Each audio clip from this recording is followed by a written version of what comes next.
what ultimately happened in China? Was something released? Was it an accident? And what happened in the other parts of the world? What is your thoughts? Well, yeah. So here's a tiny problem. The situation was set up for what I like to refer to as plausible deniability.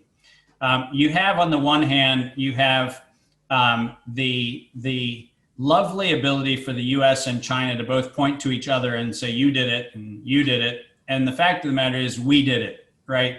There is no question that by 2015 we had actually seen a joint U.S.-Chinese publication that anticipated the variations that are now SARS coronavirus 2. So the reason that we don't have a real good answer to the question in the public media is because media is asking the wrong question.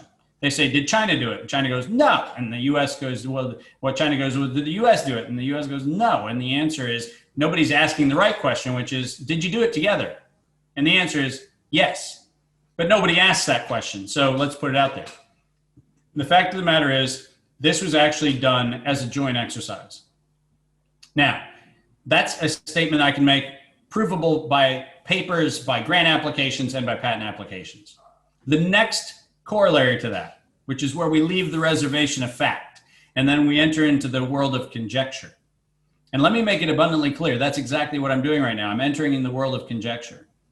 I think that the Chinese government and the US government were in a trade war from which neither one of them had a path to extricate themselves. I think there was no way that you were going to get an end to what was going on because we are at a systemic, global, geopolitical, and geoeconomic transition of power. And anytime that happens, whoever is the incumbency knows that they don't want to lose the incumbency, and they know somebody else is going to take it, and that's always an awkward situation.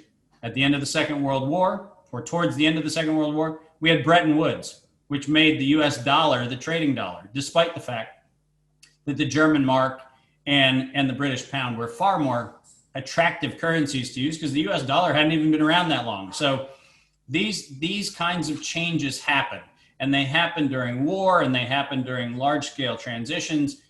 In the case of the Bretton Woods Agreement, they happened around the convergence of the end of the Second World War and the rise of petroleum as a national and international trading platform. So these things happen. But the problem that we had going into 2018, 2019, is we were beating our chest in the US about how important trade was for us, and China was beating its chest about how important trade was. And the problem was we were going into this mutually assured destruction point of no clear winner, no clear loser.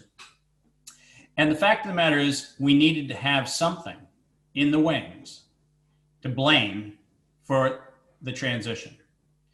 If you think for a moment that the premier of China, or if you think for a moment that the president of the United States was going to go, you know what, I've thought about it, you're right. That was never going to happen. Now, China for years has been devaluing its currency. It's been devaluing its treasury holdings. It officially marked down its US treasury holdings several years ago. Like, we know that they have been shorting the future of the US. And we know that we've been exposed to a single point failure trading risk with China for a long time. In fact, that was started in 1971 when the Nixon administration started liberalizing trade and currency policy and so forth and so on. So we've known that this day was coming. If you go back and look at US trade documents from 1986, we knew that there was going to be a problem of this past 3 years creation, where China would finally overtake a number of US industries and a number of US technologies. We knew it was coming. It's been on the horizon for a long time, but nobody had a plan on how to do a smooth transition, which means you need to have an event.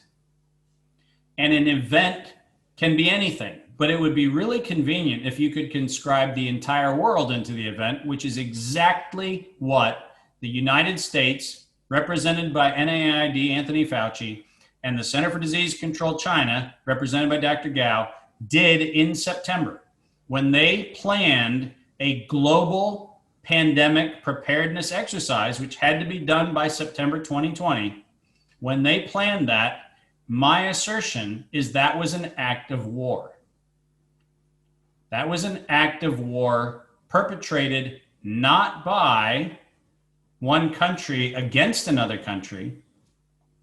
It was an act of war perpetrated by a corporate industrial complex that decided that the governments that they had acquired through influence, through lobbying, through everything else, wasn't playing ball anymore, and they needed to assert power over all of them. And the fact of the matter is, if you look at who's been the winners, you can't point to a country that's been the winners, but you can point to corporations that have been the winners. And if you really want to know probably who funded the whole exercise, there's probably a pretty good short list to start with.